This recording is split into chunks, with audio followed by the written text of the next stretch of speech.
അസ്സലാമു അലൈക്കും വറഹ്മത്തുള്ളാഹി തആല വബറകാതുഹു. അനസ് റളിയല്ലാഹു അൻഹുവിന്റെ നിവേദനത്തിൽ പറയുന്നു, യാത്ര പുറപ്പെട്ടപ്പോൾ വഴിയരികിൽ ഒരു കിഴവനെ കണ്ടു. നബി സല്ലല്ലാഹു അലൈഹി വസല്ലം ചോദിച്ചു, ജിബ്രീലെ, ആരാണത്? ജിബ്രീൽ അലൈഹിസ്സലാം പറഞ്ഞു, യാത്ര തുടരൂ മുഹമ്മദ് നബിയെ. തുടർന്ന് അല്ലാഹു ഉദ്ദേശിച്ചത്ര യാത്ര ചെയ്തപ്പോൾ വഴിയിൽ നിന്നും നീങ്ങി നിൽക്കുന്ന ഒരു വസ്തു കണ്ടു. അത് മുഹമ്മദേ വരൂ എന്ന് പറഞ്ഞു. അപ്പോഴും ജിബ്രീൽ അലൈഹിസ്സലാം യാത്ര തുടരൂ എന്ന് നിർദ്ദേശിച്ചു.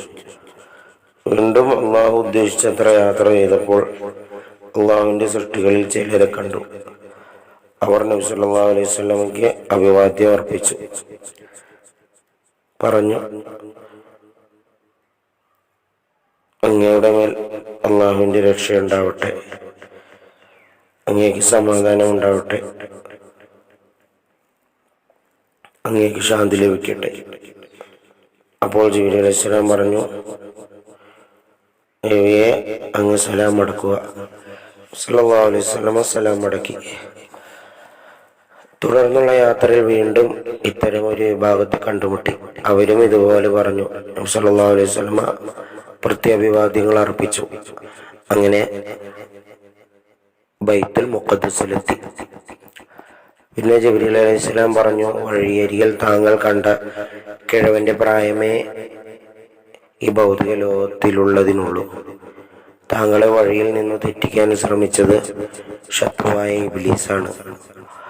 താങ്കൾക്ക് സലാം പറഞ്ഞത് ഇബ്രാഹിം, മൂസ, ഈസ അലൈഹിമുസ്സലാം എന്നിവരാണ്. അനസ് റളിയല്ലാഹു അൻഹുവിന്റെ മറ്റൊരു നിവേദനത്തിൽ പറയുന്നു, ഞാനും ജിബ്രീലും വാഹനത്തിൽ കയറി പുറപ്പെട്ടു. ഒരിടത്തെത്തിയപ്പോൾ ജിബ്രീൽ അലൈഹിസ്സലാം പറഞ്ഞു, ഇവിടെ ഇറങ്ങി നിസ്കരിക്കുക. ഞാൻ അവിടെ ഇറങ്ങി നിസ്കരിച്ചു. ഈ സ്ഥലം ഏതെന്ന് താങ്കൾക്ക് അറിയുമോ എന്ന് ചോദിച്ചുകൊണ്ട് ജിബ്രീൽ പറഞ്ഞു, മൂസ അലൈഹിസ്സലാം അള്ളാഹുമായി സംഭാഷണം നടത്തിയ തൂർ സീനായാണിത്. യാത്രക്കിടെ വീണ്ടും ഇറങ്ങാൻ കൽപ്പിച്ചു. ഞാൻ ഇറങ്ങി നിസ്കരിച്ചു. ഈ സ്ഥലം ഏതെന്ന് താങ്കൾക്ക് അറിയുമോ എന്ന് ചോദിച്ചു. ഈസ അലൈഹിസ്സലാമയെ പ്രസവിച്ച ബൈത്തുൽ ലഹ്മാണ് ഇവിടമെന്ന് ജിബ്രീൽ അലൈഹിസ്സലാം വിശദമാക്കി. അബൂ സഈദ് റളിയല്ലാഹു അൻഹു നിവേദനം ചെയ്യുന്നു, നബി സല്ലല്ലാഹു അലൈഹി വസല്ലം പറഞ്ഞു, ഞാൻ വാഹനത്തിൽ കയറി സഞ്ചരിക്കുമ്പോൾ വലതുഭാഗത്തു നിന്ന് ഒരാൾ വിളിച്ച്, മുഹമ്മദേ നിർത്തൂ, താങ്കളോട് ചില കാര്യങ്ങൾ ചോദിക്കാനുണ്ട് എന്ന് 3 പ്രാവശ്യം പറഞ്ഞു. ഞാൻ മറുപടി പറയുകയോ വാഹനം നിർത്തുകയോ ചെയ്തില്ല. യാത്ര തുടരവേ ഇടതുഭാഗത്ത് നിന്നൊരാൾ വിളിച്ച് അപ്രകാരം പറഞ്ഞു. അതും ചെവിക്കൊള്ളാതെ യാത്ര തുടരവേ ഞാനൊരു പെണ്ണിനെ കണ്ടു. കൈത്തണ്ടകൾ വെളിയിൽ കാണിച്ചുകൊണ്ടാണ് അവളുടെ നിൽപ്പ്. അള്ളാഹു സൃഷ്ടിച്ച എല്ലാ സൗന്ദര്യവും അവൾക്കുണ്ട്. അവളും നിൽക്കാൻ ആവശ്യപ്പെടുകയും താങ്കളോട് ചിലത് ചോദിക്കാനുണ്ടെന്ന് പറയുകയും ചെയ്തു. ഞാൻ അവളെ തിരിഞ്ഞു നോക്കുകയോ വാഹനം നിർത്തുകയോ ചെയ്യാതെ ബൈത്തുൽ മുഖദ്ദസിലെത്തി. വഴിയിൽ കണ്ട കാഴ്ചകളെ സംബന്ധിച്ച് ചോദിച്ചപ്പോൾ ജിബ്രീൽ അലൈഹിസ്സലാം പറഞ്ഞു, വലതുഭാഗത്ത് നിന്ന് വിളിച്ചത് ജൂത പ്രബോധകനാണ്. അവിടെ വാഹനം നിർത്തി അവന് മറുപടി പറഞ്ഞിരുന്നെങ്കിൽ അങ്ങയുടെ സമുദായം ജൂതരാകുമായിരുന്നു. ഇടതുഭാഗത്തു നിന്നും വിളിച്ചത് ഒരു ക്രിസ്തീയ പ്രബോധകനായിരുന്നു. അവിടെ വാഹനം നിർത്തി മറുപടി പറഞ്ഞിരുന്നെങ്കിൽ താങ്കളുടെ സമുദായം ക്രിസ്തീയരാകുമായിരുന്നു. താങ്കൾ കണ്ട സുന്ദരി ഭൗതിക ലോകമാണ്. തങ്ങൾ അവിടെ നിർത്തി അവൾക്ക് ഉത്തരം നൽകിയിരുന്നെങ്കിൽ അങ്ങയുടെ സമുദായം പാരത്രികത്തേക്കാൾ ഭൗതികത്തെ തിരഞ്ഞെടുക്കുമായിരുന്നു.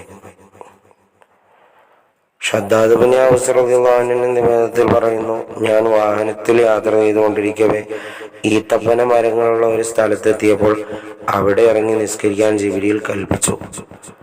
നിസ്കാരശേഷം വാഹനത്തിൽ കയറിയപ്പോൾ എന്നോട് ചോദിച്ചു, താങ്കൾ നിസ്കരിച്ച സ്ഥലം ഏതെന്നറിയുമോ? ഞാൻ പറഞ്ഞു, ഏറ്റവും അറിവുള്ളവൻ അള്ളാഹുവാണ്.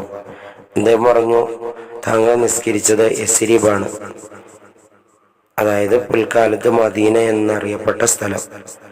അതിനുശേഷം എനിക്ക് ശക്തമായ ദാഹമുണ്ടായി. അപ്പോൾ കള്ള്, തേൻ എന്നിവ നിറയ്ക്കപ്പെട്ട 2 പാത്രങ്ങൾ എൻ്റെ മുമ്പിൽ വെച്ചു. അള്ളാഹു എനിക്ക് നേരെയായത് കാണിച്ചു തന്നു. അതിനാൽ ഞാൻ പാലെടുത്തു നെറ്റി വിയർക്കുന്നത് വരെ കുടിച്ചു. സല്ലല്ലാഹു അലൈഹി വസല്ലം വബാറക അലാ സയ്യിദിനാ മുഹമ്മദ് വഅലാ ആലിഹി വസല്ലം.